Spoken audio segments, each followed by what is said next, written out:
Bonjour à tous, c'est Julien des 5 minutes de l'investisseur. Et on est mercredi, voilà, j'ai décidé de publier maintenant aussi le mercredi pour les débutants. Le dimanche sera plus pour les experts et mercredi, j'essaierai de publier une fois par semaine et donner des conseils aux débutants, ceux qui commencent.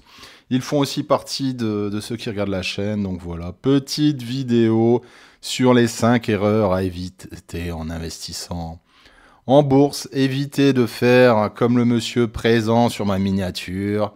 Il ne regarde pas, il ne sait pas ce qu'il fait, il suit les conseils des autres. Il est en stress quand le marché explose, il est euphorique quand tout le monde achète. Voilà, et évitez de faire tout ça. Allez, c'est parti. La première erreur que tout le monde fait, c'est de ne pas avoir de stratégie claire. Quel est votre but lorsque vous investissez en bourse? C'est quoi votre but? Est-ce que vous investissez pour vous amuser? Est-ce que vous voulez avoir un complément retraite dans 10 ans, dans 20 ans, dans 30 ans? Est-ce que votre but, c'est peut-être, vous êtes proche de la retraite, vous avez 65 ans, et votre perspective n'est plus très long terme, elle est peut-être sur le court terme, et vous voulez investir et avoir des dividendes? Ou vous voulez vous amuser, vous considérez que la bourse, c'est un peu comme le poker, vous espérez avoir un coup de chance dans votre vie et faire un fois 100, voire un fois 10 sur une action. Quelle est votre stratégie? Je vous conseille de prendre maintenant un bout de papier et de noter quelle est votre stratégie en vous posant la question. Moi, Pascal, je veux investir afin de... Quel est votre but? De avoir une vision sur le long terme. Le but est d'atteindre une performance de... Très importante, notez votre performance. Plus la performance est faible, moins vous prenez de risques. Donc ça peut être une performance de 4-5% sur combien de temps? Les 10 prochaines années, les 20 prochaines années, les 5 prochaines années, ou vous êtes un foufou, vous voulez faire une performance de 30% l'année prochaine. Voilà. Prenez le temps, prenez un papier, notez ces points, et je pense que vous allez en apprendre beaucoup sur vous-même et sur la façon dont vous devez investir et peut-être pas suivre les autres. La deuxième erreur que beaucoup de monde fait, c'est vous ne diversifiez pas assez votre portefeuille. Je vous ai mis ici plusieurs pays. Vous avez l'Europe, vous avez les États-Unis, vous avez l'Inde et vous avez la Chine. Je vous demande de vous poser et de vous poser la question, combien d'actions j'ai dans ces pays? Est-ce que j'ai tout en Europe? Est-ce que j'ai tout aux États-Unis? J'ai rien en Chine, j'ai rien en Inde. Si vous avez tout dans un pays, il y a peut-être un problème avec votre portefeuille. Il n'est peut-être pas assez diversifié. La même chose concernant ce qu'on appelle le Global Industry Classification Standard. Il y a 11 catégories. Posez-vous et regardez, peut-être que j'ai trop de tech. Peut-être que j'ai trop d'entreprises dans le domaine financier. J'ai peut-être rien dans l'énergie. Posez-vous, regardez votre portefeuille, faites votre analyse par rapport à... Pardon, de l'autre côté, on va y arriver. Faites votre analyse par rapport à ces domaines et regardez, si vous en avez qu'un, il y a un problème. Je vous en conseille d'en avoir 4-5 pour une dizaine d'actions afin de diversifier. Pour résumer, évitez d'investir dans un pays, évitez d'investir dans un domaine industriel, diversifiez-vous.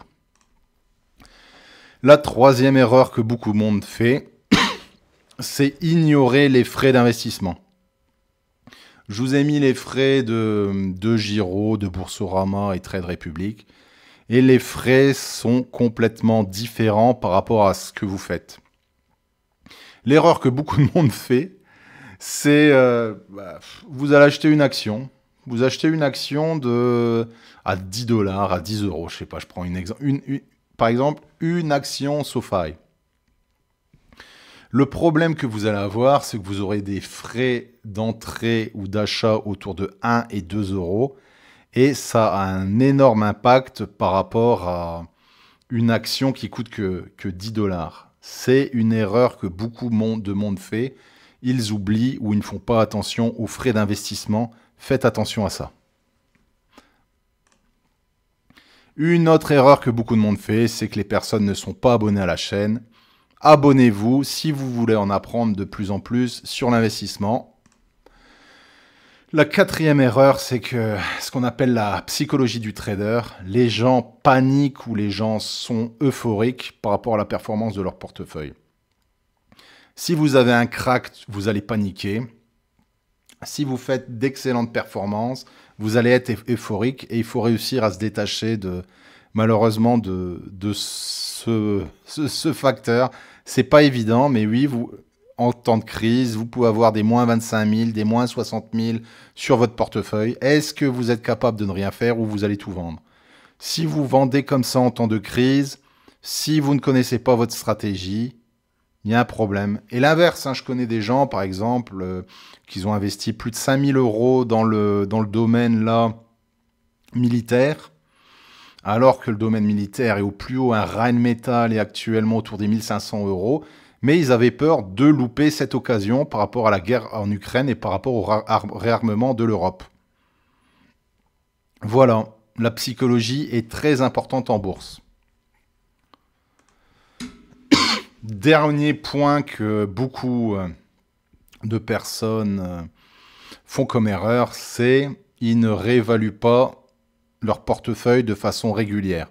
Vous avez acheté des actions et voilà, il y a 1 an, il y a 2 ans, vous ne savez plus quelle est la performance de l'entreprise, pourquoi vous avez acheté ça, est-ce que vous devez garder cette entreprise, est-ce qu'il faut la vendre? Vous ne savez pas. Combien de pourcents de cette entreprise est actuellement dans votre portefeuille? Est-ce que c'est assez? Est-ce que c'est trop? Est-ce que c'est pas assez? Cet exercice, vous devez être capable de le faire.